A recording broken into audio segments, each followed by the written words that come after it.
I am ecstatic to have Heidi Rome. Heidi Rome is from New Jersey in the United States. She is a mother to two boys, one who is on the autism spectrum. She also is an author, and she has written the book, You Just Have to Love Me.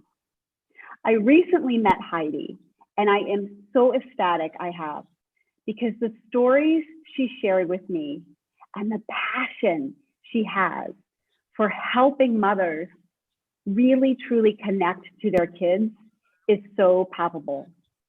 And I'm excited to share the conversations that I've had with her with you. Heidi Rome, can you give us a little bit of a snapshot of your journey as a mom and really some of the life lessons that you have learned that you can share with us?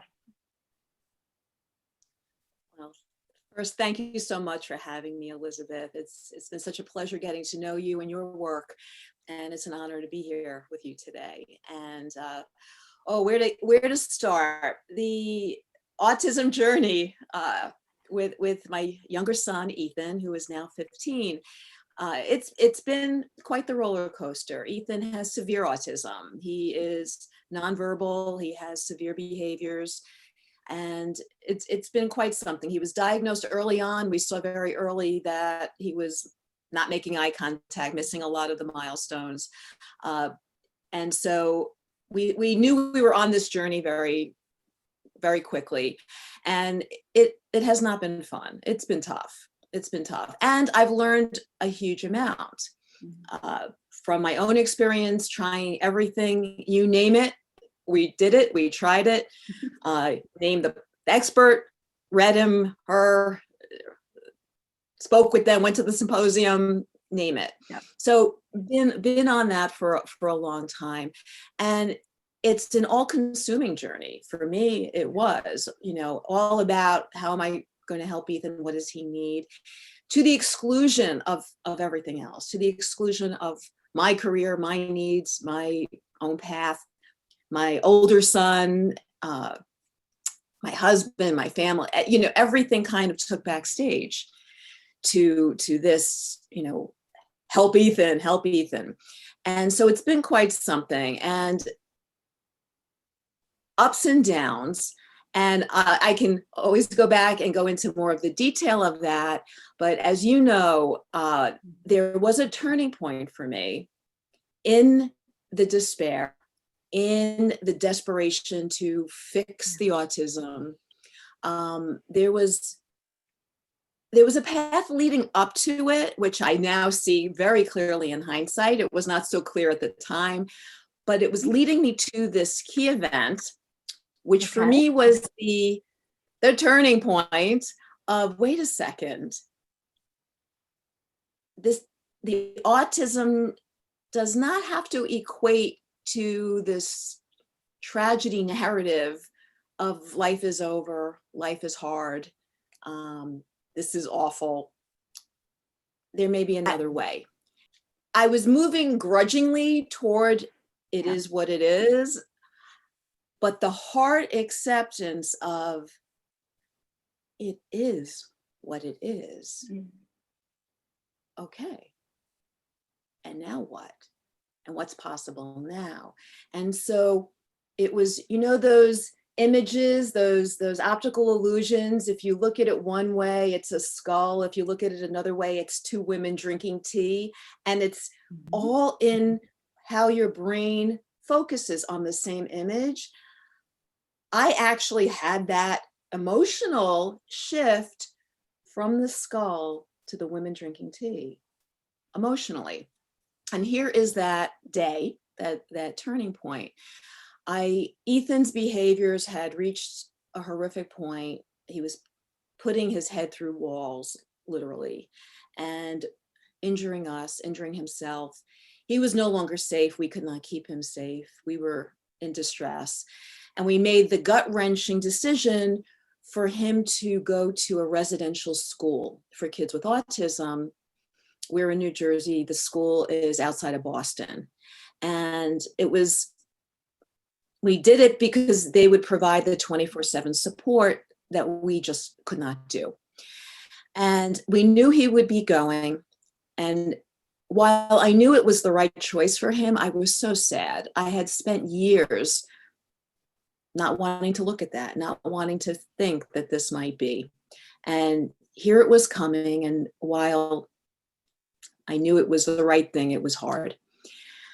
One of the gifts, Ethan had been in different schools as we were trying to deal with all this. And in the school that he was in most recently before leaving was a wonderful place. And it was a school that focused on DIR floor time based on the relationship with and play with the child as the foundation for learning. And they had a huge emphasis on communication, which was great because Ethan couldn't speak. Really, he has a few words, mostly food, but he really couldn't talk. And they offered facilitated communication. And that was a game changer for us. And it for the first time, it was revealing the depth of human being who was locked into this nonverbal person. When he was 5 years old, we had brought him into New York for testing. And they did whatever the standardized testing is for these kids and told me that he had the mental capacity of a 5-month-old baby when he was 5 years old. Wow, And it was that had to be a devastating. gut-wrenching moment. I cried for a week. I mean, I literally cried for a week after hearing that news.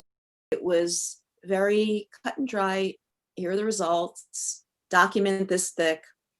And I mean, I knew during the testing it wasn't looking too good. You know, Ethan couldn't play. You know, they brought out the plastic birthday cake and wanted him to blow out fake candles on the fake cake. And he's like, I want the real thing. Like, I don't want this plastic.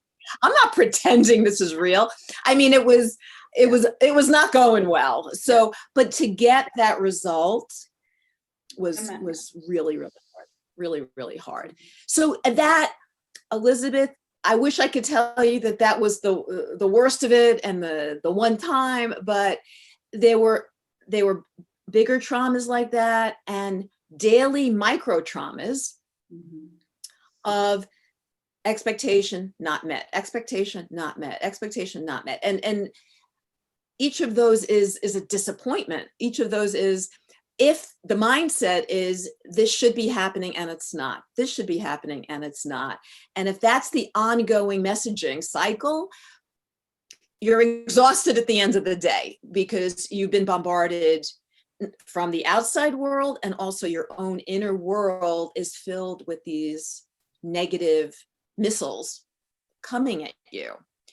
So that is a microcosm, an example of what was all happening, was all prologue to Ethan being in different schools, the ABA school, and then the shift to the DIR floor time school, ABA being applied behavioral analysis with the focus on behavior, make it look good. Yeah, follow.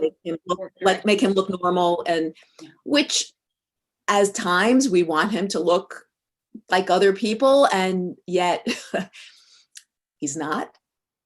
And maybe we need to support him in who he is, as opposed to trying to make him something that he's not, like everyone else, for another time. But all to say, came to this moment I'm about to share with you with a lot of pain, a lot of trauma, a lot of process, a lot of learning, a lot of mistakes, trial and error. This worked, this didn't work, this worked a little bit, all that. Medically, therapeutically, name it. Educationally. I went in and I knew that Ethan would be leaving. And I went into type with him one of the last times because he was going to go. And I thought, I'm just going to speak with him, with whatever comes to me, I'm going to do. And I should add, important point, people might be asking, well, why doesn't she just do this with him? And the fact is that a lot goes into facilitated communication. It's a lot of practice and effort and training, but also part of it is the emotional piece. You're providing emotional support to someone who has tremendous difficulty in communicating, in speaking and sharing and accessing the communication centers of the brain. It's not simple, and there's a lot going on. And so you want, the teacher needs to be skilled and warm and empathetic and neutral and, like objective. And because like anybody, we feel, especially our sensitive kids, they feel everything. You're talking to an occupational therapist who has two kids. You understand about I try to do therapy and they forget it. Like it's not a good mix. It is, I fully understand parents, and everyone has something to give to the child, and we have to know that that we can't do it all. You're absolutely can't do it all. Well, and what happened was Ethan wouldn't type with me. Mm-hmm. And so I was pulling out the big guns here. I'll give you the iPad. I'll give you Oreo cookies. Like, I will give you your favorite things. And even the iPad, I mean, this kid was standing on his head on Broadway for the iPad. He actually used words. No, no, mommy. I'm like, what? Why not? Why won't you type with me? And he typed with the teacher. He typed, "You're too stressed." I couldn't argue. Yes, I really, and he felt that. I was too invested in the outcome. What do you want to say? Tell me. And he's probably like,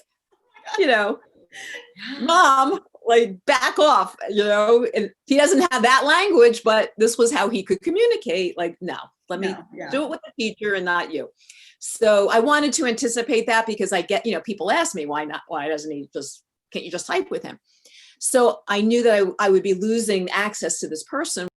This was not going to be continuing, and the new school was not offering it. So it was going to end, at least in this current format. My access to this technique was going to be ending as it was.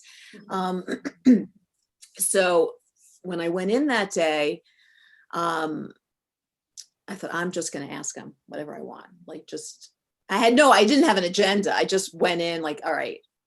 And that's actually an important point that we'll talk about more later. But one of the main things I say to moms is go with your gut.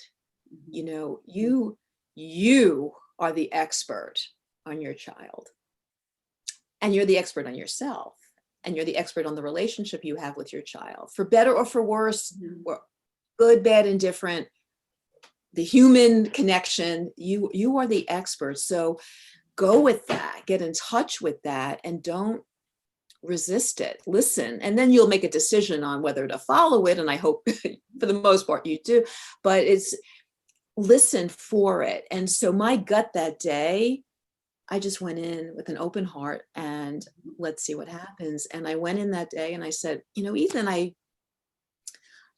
been thinking, I know you enjoy going to the special needs service, but I never asked you, what are your thoughts about God? And he typed, God is in my heart and will always protect me.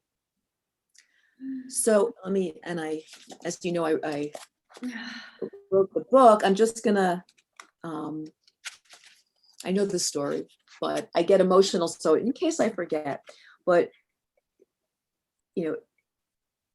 so what are your thoughts about God? So Ethan typed, God is in my heart and he will always protect me. Well, I was not expecting that. I actually almost fell over. I said, well, processing, did he tell you that? When I lived in heaven, he told me that. Do you remember that time? When I lived with God, I wasn't named Ethan yet. What was your name? I was not to remember it. I had many before. Do you remember anything from that time? And at that point, Ethan said verbally, no, thank you. He typed, we should talk about it when nobody is here. So the teacher said to him, well, Ethan, should mom leave? And he verbally said no. So I said, well, should Lisa leave, the teacher? And he verbally said no. So I said, well, should Kyle leave? Now, Kyle was his aide. Because of the severe behaviors, we had to have a strong young man with us in case Ethan had a meltdown to keep everybody safe. And Kyle was a sweetheart, but he was skeptical about the typing. And Ethan felt that. So should Kyle leave? And Ethan verbally said yes. So Kyle left the room and Ethan continued to type. I remember life with no body. In heaven, there are no bodies, just spectacular energy. So, I should tell you, he was 11 years old during this conversation. So I said, well, did you choose to come here as Ethan Rome? Yes, I picked to be me and have many challenges. Did you pick us as your family? We were family another time. We didn't live here. We lived in a small group, but got hurt by warriors. Why did you choose to come back with challenges? I will be greatly rewarded in eternity. Is there anything we should do to help you? I have to complete my journey as prescribed by God. Does it feel longer than you thought it would be? Yes, the journey is unfathomably longer than expected. And then I had to ask him again, but what can we do to help you on the journey? You just have to love me, and that is your job. The rest is my job to do. So many messages in that. Yes. Thank you for that story, because so often it breaks my heart when children cannot express themselves. And I know that is really a cause for a lot of the behaviors. I mean, how frustrating is it when you cannot express to the world how you're feeling, what you're thinking, and the patience you have to be able to live in a world where you can't communicate your needs, your thoughts, your desires, your fears. And to share with us what Ethan said, and to show us that even though a child may not be able to speak the way we can understand and hear them, does not mean they're not thinking words. Oh, no. And the depth of their thoughts aren't there just because they can't express them. And I think that's so amazing. And that he asked you to just love him. I think that is so amazing and so important, because I know for myself, when I got that diagnosis, that was my mission. Not loving I loved my kids, but I honestly was so busy in my head trying to find how I could help them that I forgot to connect to my heart and make sure my heart connected to them. Yeah. And his message, I hope, reaches so many parents that need to hear that, because our kids really just want us to be that safe space, be that place for them to connect. And it's really hard when we're navigating all of those challenges, because it's not easy with society and the things that trying to, there are so many layers, and that to raising a child, and that we have to deal with, that are causing stress and challenges and turmoil. But that is just amazing. Now, after he said this, I mean, did your heart just melt? I mean, my heart melted when you said that, and just. Oh, it was, well, then I actually, and it's in the book, but he got up. It was, clearly it was finished. And he crosses the room. It was in the teacher's office. And so there was a desk, and with the old, wired phone on the desk. And I'm crying. The teacher is crying. We're both stunned. And Ethan gets up. He's smiling, laughing, giggling. He crosses the room, goes over to the desk, picks up the phone. And from it was silent in this little office. And you could hear the dial tone. So he picks it up and he talks into the phone. Hello. Okay. And I said, Ethan, who are you talking to? And then Lisa and I in unison said, he's talking to God. Wow. It was like, here he had, you just have to love me. The rest is my job. And it was like, all right, God, I gave her the message, like, all right. And it was just like, we're laughing, we're crying. We're like, is this really happening? It was crazy. When I did my opening, it was during COVID. So my book launch was online, and Lisa, the teacher, joined in on the group, the launch. And I said, Lisa, do you remember this conversation? And she's like, oh yeah. That's something you don't forget. That's not an everyday conversation. I mean, and a lot of kids are typing all kinds of incredible, humongous stuff, so it wasn't like this was an absolute, I've never heard this kind of thing before.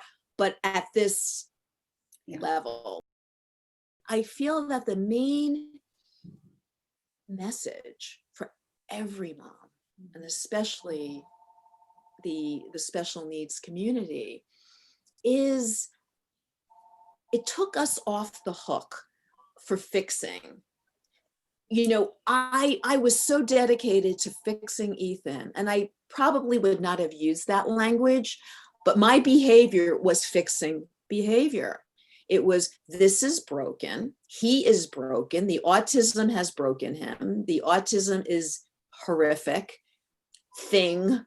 Yeah. And it's my job as his mother to make it go away, remove his pain and suffering, fix this, heal this, find the way to do it. And otherwise, I'm not a good mother. And you touched on it before, that being in your head, I was making the whole journey. Yeah, Ethan was external, but I was making it all about me. Am I being a good mother? Am I fixing him? Oh, have I found the answer yet? And I actually had, and there was a little, before this very dramatic one with you, that I just shared with you, there was a different realization about that, the fixing thing, Sure. earlier, which I had gone into work with him, with this same teacher. And she said to me, you know, part of the exercise of the communication is you're talking about everyday things. Mhm. And, you know, because it's practice. It's just ongoing, boring practice. So, you know, it's something like, Ethan, the trees have green leaves.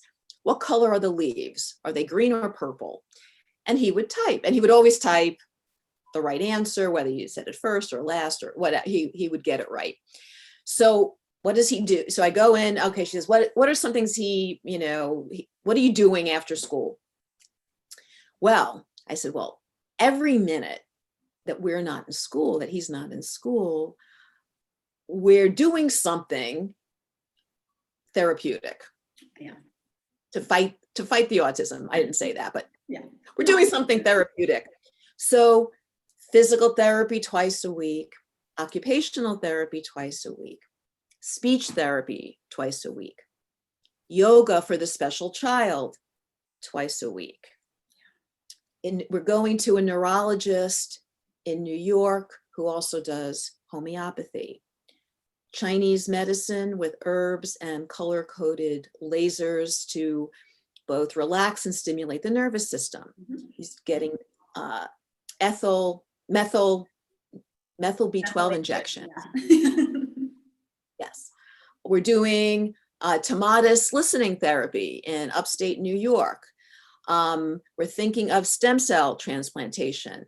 Found out about a place that does HBOT, the hyperbaric chambers, the oxygen chambers.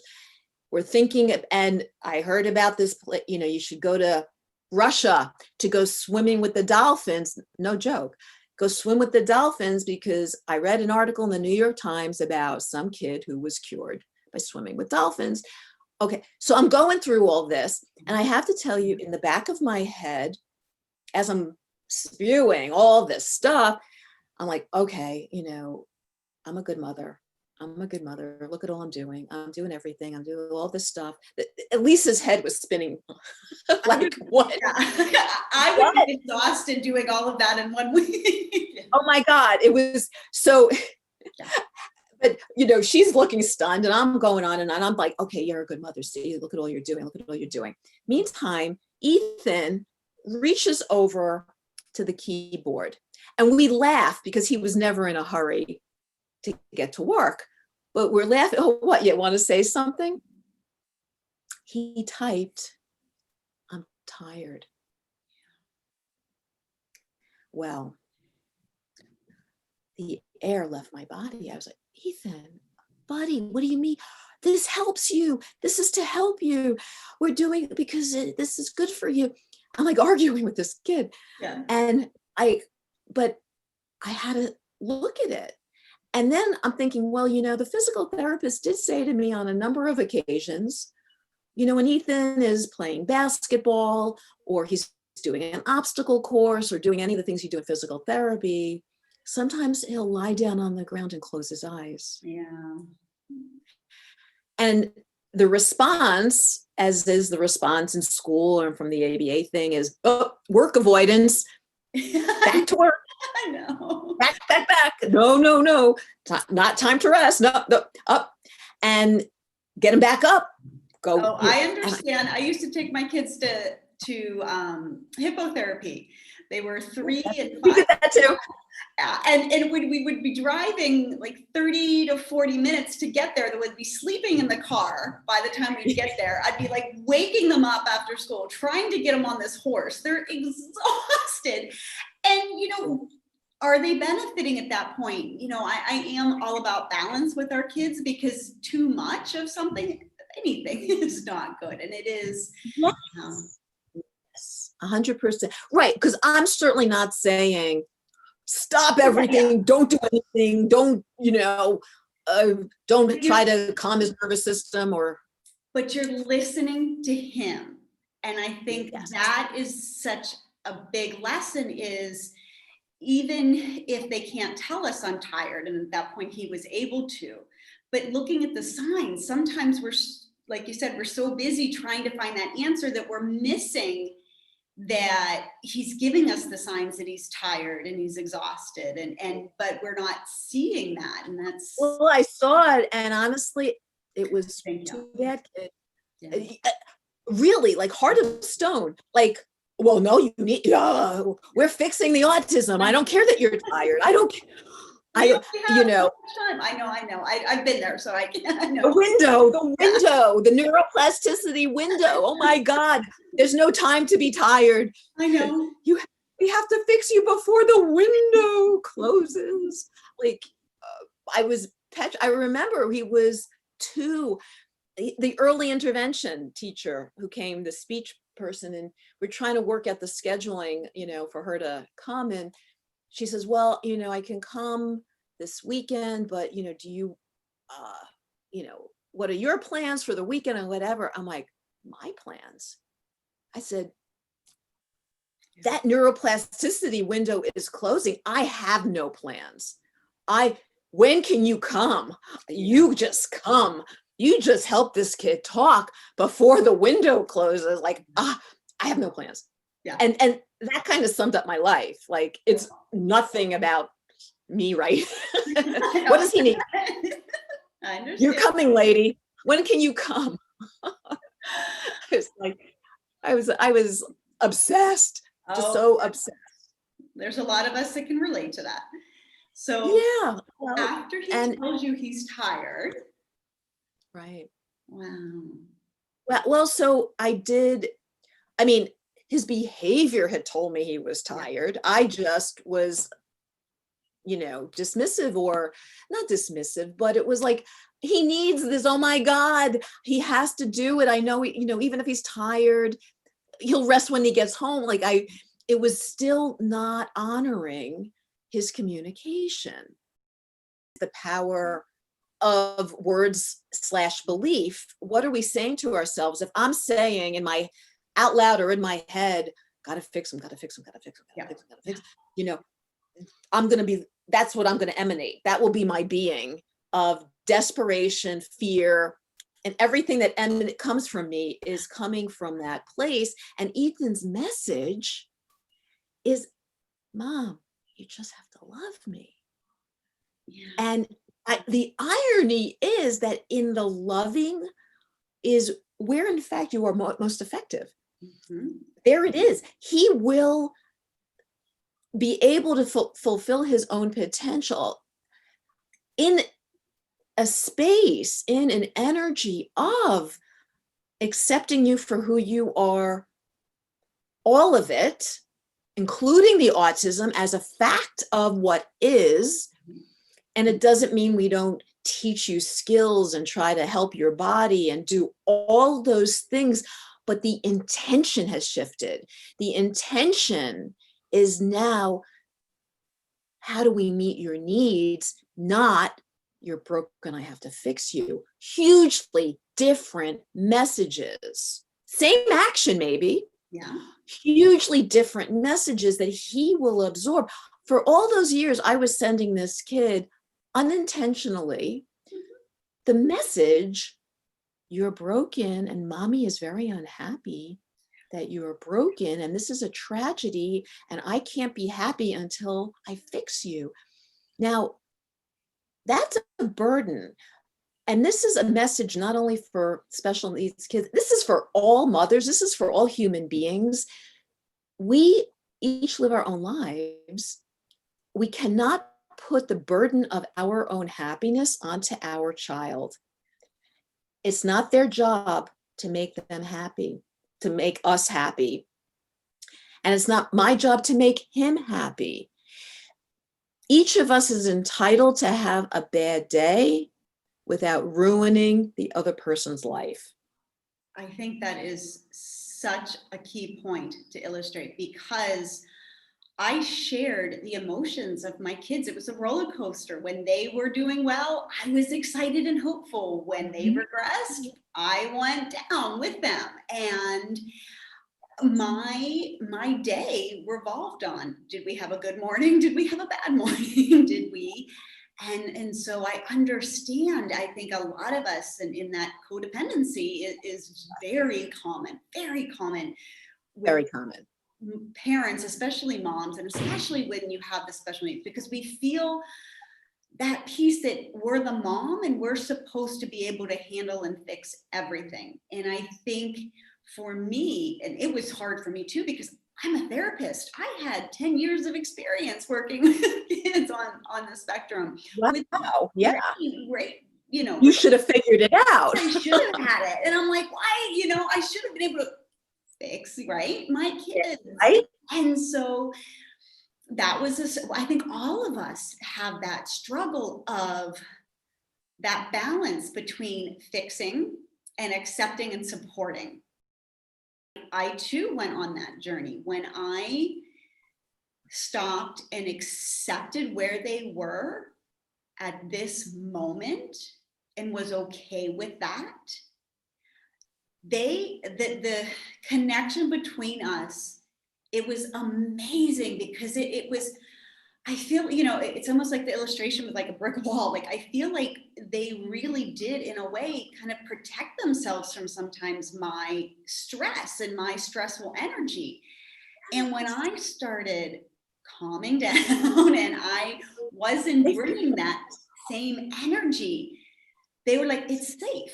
Okay, I'm going to open up a little bit more and a little bit more. And I will tell you, the relationship and connection that I have with them now compared to a few years ago is tremendously different. And their own self-concept and their self-esteem and their, and I love how you point that out. It's just, it is that acceptance from mom. I mean, think of our kids if they were always trying to fix us as a mom. Like, imagine if our kids were like, you have to go to this place, you have to go to this place, you're not being a mom the right way. You know, I mean, I know we have good intentions, and therapy is not like that. You know, therapy does help, but I'm saying the energy and the meaning behind that, you know. Exactly. That's everything. Right. Do what, obviously, and I talk in the book, I mean, you know, the pitfalls, the money, all the stuff, you're a maniac, you lose perspective of, should I be, you know, do you mortgage the house to do the trip to, you know, is that really what you want to be doing? So it is about getting grounded for, wait a minute, we're separate humans. And I say in the book, there's the spiritual umbilical cord that doesn't get cut. And whether you gave birth or not, it's an emotional, spiritual connection. We feel what the other person is feeling. And so, you know, even if you lie and you say, I'm fine, you know, don't even, like, really, they know you're not. They know you better to be, if you're sad, you're sad. If you're angry, you're angry. Say it, own it. It's okay. You're human. You feel whatever you're feeling. And then they know you're speaking truth. Because these guys, I know Ethan, it's all about truth. He actually cannot lie. And you know when he's trying to pull a fast one, because he starts to laugh. He can't keep a straight face. I'll give you, he once came to, you know, anything for the phone, the iPhone, you know, he wants YouTube and listen to his different things. And one time he comes over, and he's smiling at me, and I'm like a little, you know, and he says, hug. And I'm thinking, oh, how sweet, he wants to hug me. Although I was a little suspicious. So he gives me the hug. And I realized very quickly, yeah, he's hugging me, but because my pocketbook was right behind me with my phone. So he was hugging me with the intention of reaching over to take my phone out of my bag. But the thing is, and if I didn't realize it first, where the book, the bag, the phone, I didn't, you know, hug. Oh, okay, love it. Great, give me a hug. So, but I see he starts laughing. Yeah.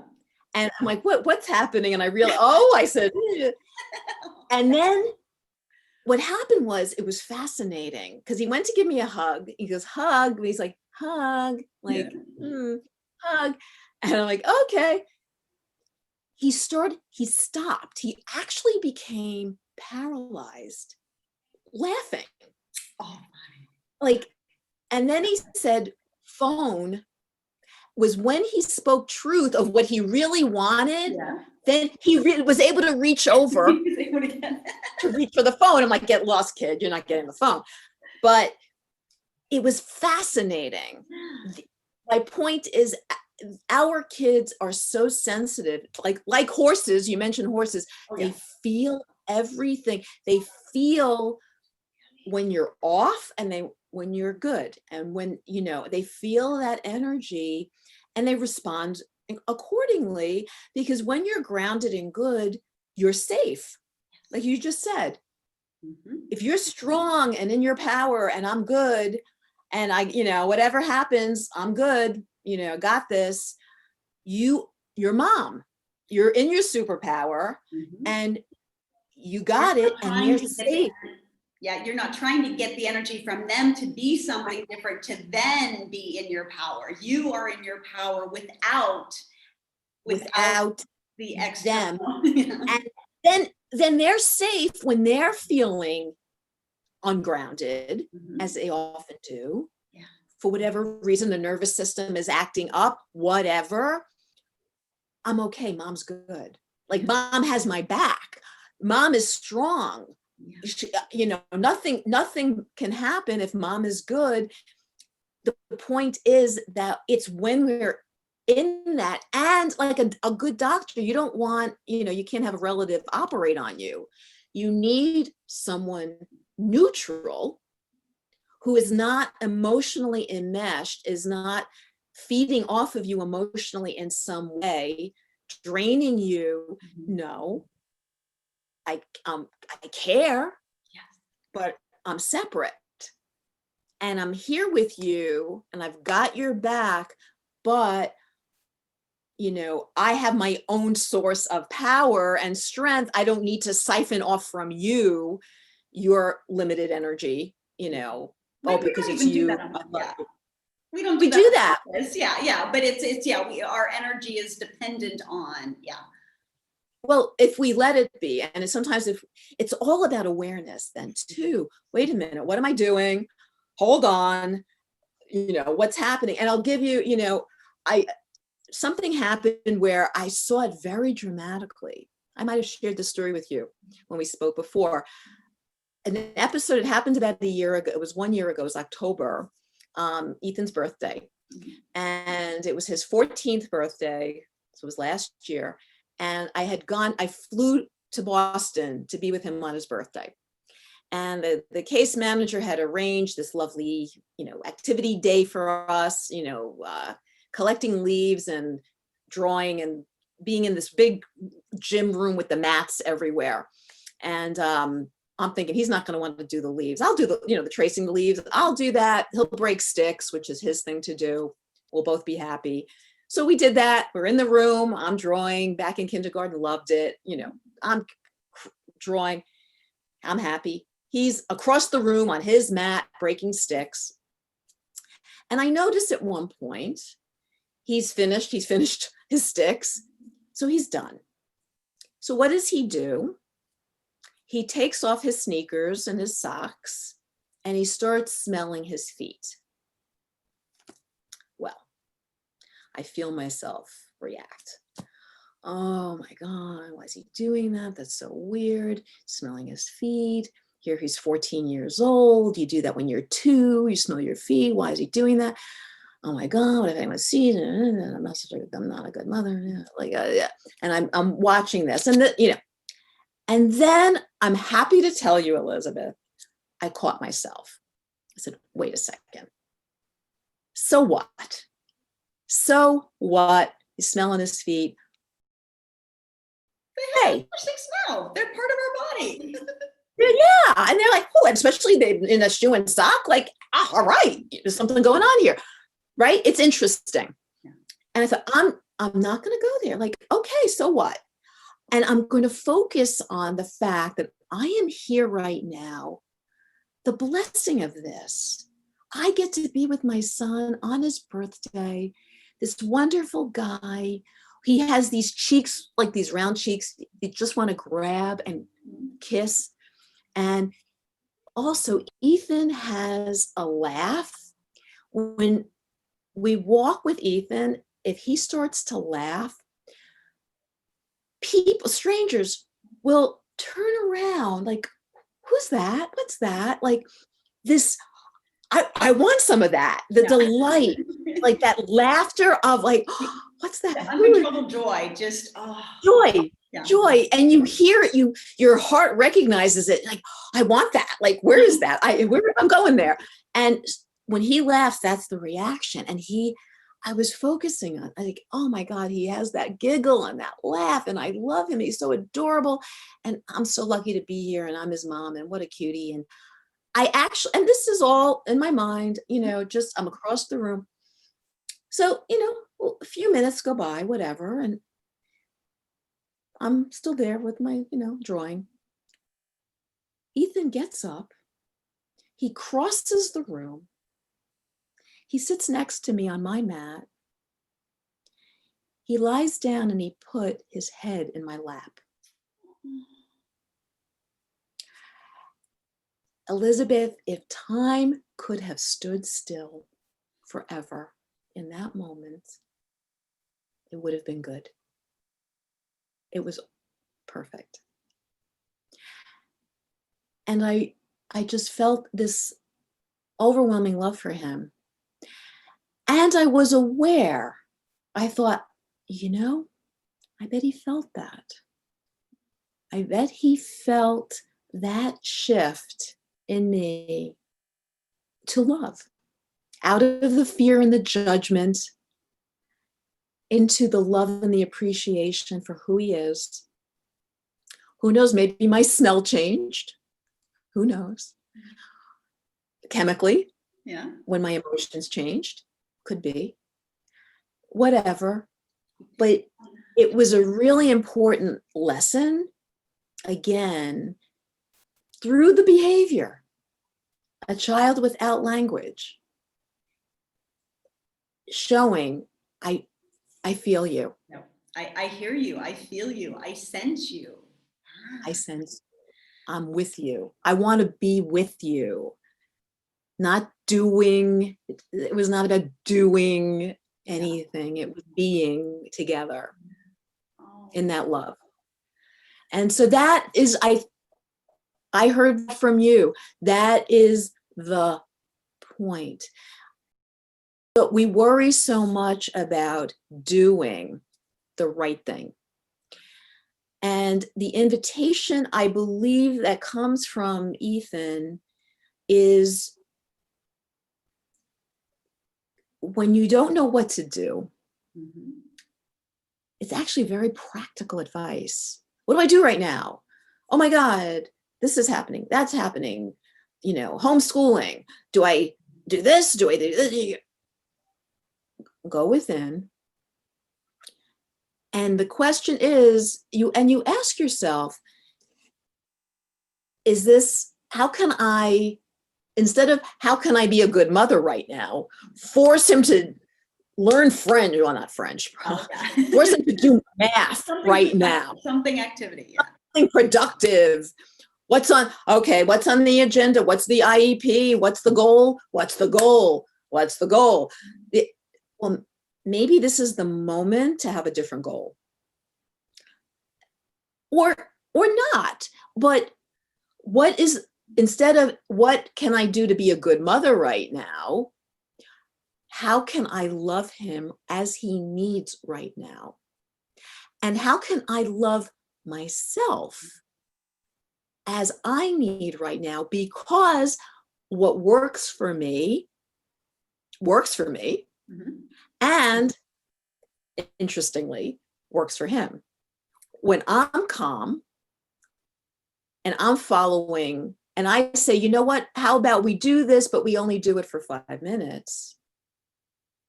Or maybe not now, this doesn't seem to be the right time, we'll do it later after lunch. Or I'm going to change the schedule to be like this. Or you make the child, if it's a more verbal child, make them a partner in it. What would you like to do right now? We need to cover this. What would make it easier for you?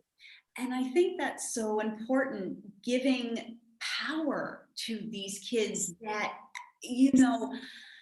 that's one of the things when I early on took a course on behaviors, and one of them is that need for power. And, as human beings, we want to have, sometimes we also feel more safe when we have control of things, right? And we're more Right. willing to do it.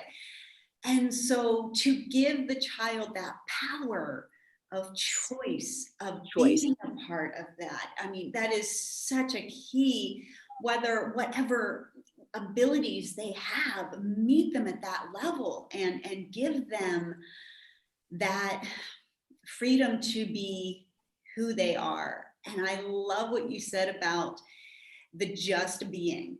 And that was a turning point for me as well, when I learned what they needed was me to not be doing things, but to be there for them, just being with them without an agenda. And for me as a mom and a therapist, not having an agenda was so challenging. That, oh my poor kids, like it was so challenging. But like you said, when you come at it differently and not always wanting something and feeling like the moment has to have a reason or a purpose or a time to learn something, having those breaks from that. I'm not saying we, obviously say we're not going to teach anything, but those breaks, having those moments, I know with my kids, when I started calming down and I started dealing with my own stress, I went inward and did my own inner work. Yes. My son, the self-stimulation went down. And because he was my barometer, when he was stimming more, I knew my stress level was higher. I'm like, okay, I gotta calm down. Like he was the little mirrors there, yeah. Yeah, he was my barometer. And so, thank you, Heidi. You shared so many great lessons, that just being with your child, accepting, the power of acceptance, and the power of love, the power of letting go, the need to fix, but yet still helping when you can, following your child's cues, being yourself, being in your own power. I think as moms, sometimes we forget who we were before we had kids and we step into this role, and our power is often given out to everyone else. And that making sure we are in our shoes, we have our power, our buckets filled, so we can be there. And there's 100%. So many lessons that you have shared, and your book is just the life lessons and the love that you share and the passion that you have for helping us on this journey, because we're all at different levels. This is like you said, it's a journey. And I hope that parents can read your book early on to, I know for at least me, step over some of those challenges, especially early on, having this knowledge to avoid some of the things I know we have both encountered, just trying to make the best and see how to view this. And I love what you said about the two different ways of looking at something. And you gave that example when you look at the image and it changes in the way you look at it, and the angle you look at it. Wow. And all the examples you gave, when you changed the way you looked at Ethan and yourself. Yes. How that changed the reactions from that. It did. You made an important point here, Elizabeth. I feel it's important to share with your viewers.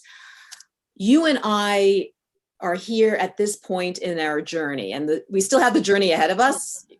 God willing, we will live to be 120 and more and healthy, and and we have a long way to go maneuvering and navigating and learning. Really important though for your viewers, people more at the beginning of the journey may be overwhelmed and fire hosed around, oh my God, and like, I'm never gonna, and I'm fixing my kid, it's good for them, but I'm gonna fix my kid. And I want to say that's okay. And, you know, people, you are where you are in your journey, and what you're able to absorb, you know, especially if it's shortly after diagnosis, it's like the emergency room. All right, stitch me up, stop the bleeding, give me something for the pain, and now let me go out and do what I have to do to get the, you know, get myself on this journey. And what does my kid need? And that's a healing process. And I really want to encourage moms, wherever they are on this journey of trauma, whatever the trauma is, especially if it's related to a child and all that that involves, be kind and compassionate for where you are on the journey.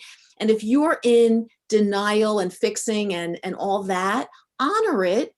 Do what you need to do. You're, as long as you're coming from the place of course, love and helping your kid, we're not here to judge you for doing anything that you feel your child needs. I'm not saying, oh my God, well, oh, how horrible, look what I did. I was exhausting myself and everyone and going berserk.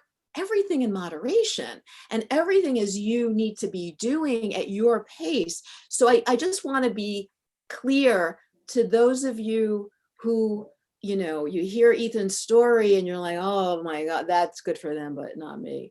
I just want to rein you back. The only piece that you need to take away is love for you and your child, and whatever decisions you make, all good, all good, everything in their time. Just take away that you just have to love me, and let that ease you and remove any judgment. That, I guess I just feel the need to say that, remembering, because way back when, I remember at the beginning, if anyone was speaking hopeful stuff, I'm like, screw you, like I'm fixing my kid, like, yeah, you know, I remember this, and I would be angry. So it's fine to be angry. It's fine to feel anything. And I guess I just want to honor them on their journey and just say, those of us who are further along, we're just here on the shore for you, you know, guiding you, saying, go girl, you got this, you're going to be okay. But your journey is your journey. Just, you know, don't do it alone. You know, feel, and I think you and I, Elizabeth, we've made it our missions to be here for you, for wherever you are, to reassure you and be your cheerleader and the support.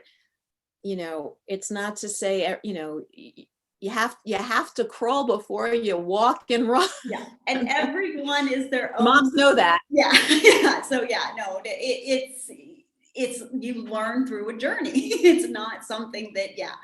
But I think Just breathe. and you sharing, this is your journey, but if we can take those lessons of love and learn from that, Yes. I think that is so key. And I think the other thing, you know, like you said, the mother's intuition.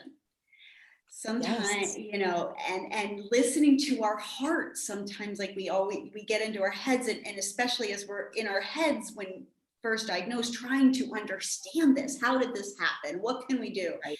And we're in the problem solving stage, and it's, you know, it's needed. I mean, there are reasons why, but, you know, not forgetting to come back to that intuition and coming back to that heart, because without that heart connection, well, with that heart connection, things are so much easier.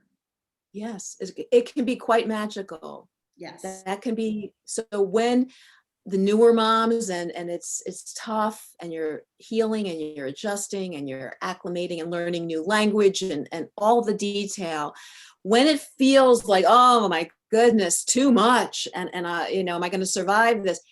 This is what we're saying to you is, take a breath and breathe, come back, and just, you know, I think when Ethan said, you just have to love me, I remember this, it might sound nuts, a sense of relief. because I thought, I don't know what to do, when to do it. Oh my God, I don't know anything. I can't do anything. I can do that. You just have to love me. Oh, I can do that. If that's it, okay, well, I can do that. I do that. So I can do that. And it was like, that's all I have to do. And I can do it. Like, okay. And the rest is commentary. Yeah. The rest is commentary. Just stay in that. Just stay in that. And yes, you can do it, and trust it. Yeah. And presume competence. That's a huge thing. Just because someone cannot speak does not mean they have nothing to say. Mm. And presume competence. When in doubt, you don't know, that person doesn't understand, that person doesn't care, that person isn't aware. Treat that person with dignity that you would respect, and dignity that you would give anyone, and you can do no harm. It can only be for the good when you do that. When you're that's the loving way to go. So when in doubt, let's boil it down for our viewers. Yeah. When in doubt, what do I do? What's the loving thing right now? Yeah. That's it. There's your answer. Yeah. I love What it. feels right? What feels right now? And from within, not other people's voices, not imposing, let me tell you what to do. I know, there's a great quote. I think it's Voltaire. Follow those who seek the truth. Run from those who have found it. Follow your gut. Follow wisdom. Surround yourself with loving, kind, wise people. If people are dragging you down on this journey, no. Be good to you, and trust that gut. And when you come from love, there are no mistakes, only learning. And I think that is a wonderful point, is to come from love. Yes. Because that really can help you on some of those because there are some hard decisions we have to make. And a lot of times we come from fear of not taking that, or not doing that, or fear of doing that. Usually I know for me in my beginning day, even sometimes now, we're human, that fear comes in, and we're making a decision out of that. And I think checking in with ourselves, and that's a great point you said, to say, all right, from a place of love, what is the best decision at this moment? I think that is well, and that's actually rooted in the ancient wisdom, and it's also brain science. We know that fear, survival, everyone knows fight or flight, right? Fight, flight, freeze, appease. When you're in fear, and that's the amygdala activated, which is survival, the saber-toothed tiger is about to attack, the blood leaves your brain and goes into your feet, and you're ready to run. And as opposed to when you're safe and you breathe deeply, what happens is it calms the amygdala, the fear place.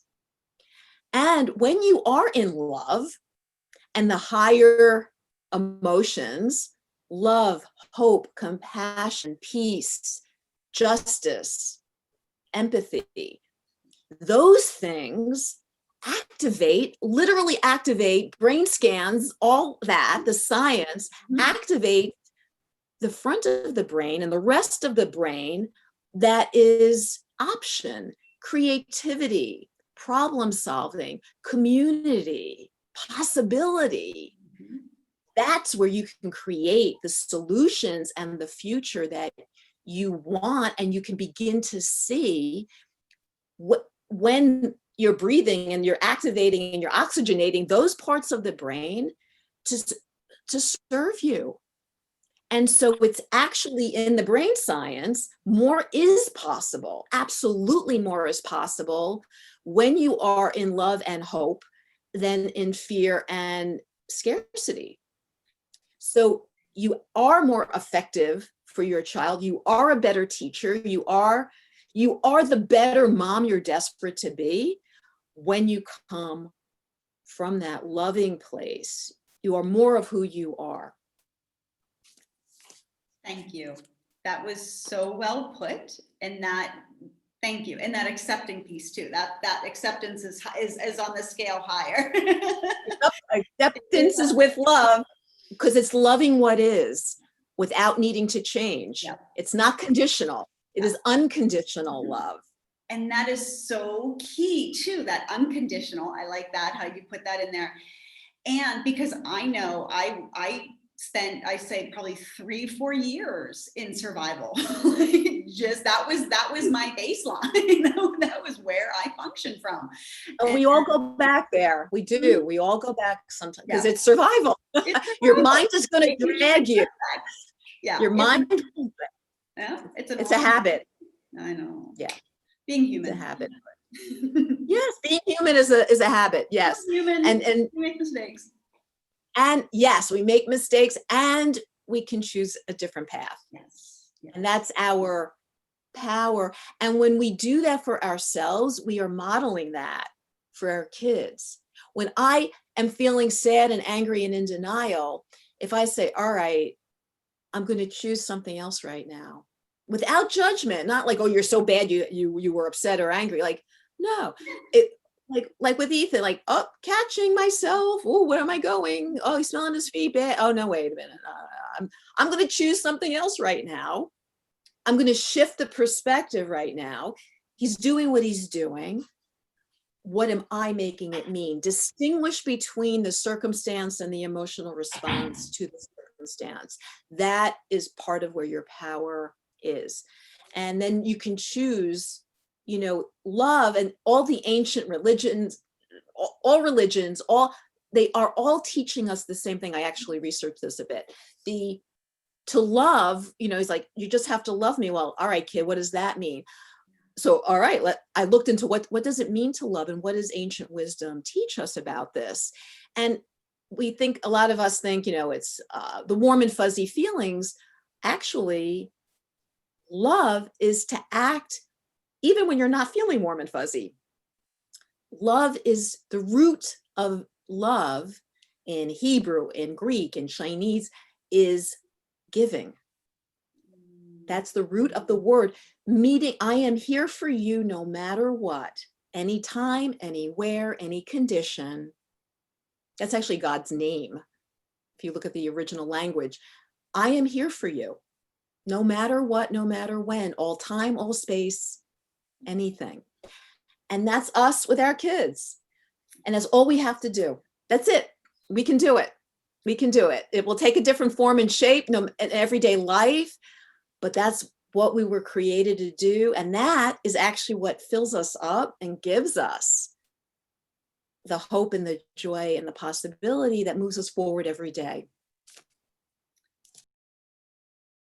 And everything you pointed out, really, there are, and I could dive so many other levels in there, because there's so many pieces on this journey and to share, but we will continue this dialogue and more, because it's so important. But I want to thank you so much for my pleasure, your time, your wisdom, your compassion, and sharing this with us, because I really do love your message. And I hope other people, it speaks to my heart, and I hope other people's hearts are open and can hear this, because it is such a wonderful message. Thank you so much. Thank you so much for having me, Elizabeth. It's wonderful to work with someone, a kindred spirit, both of us on this journey together. And I'm very grateful. I'm very grateful to know you. Oh, thank you, Heidi.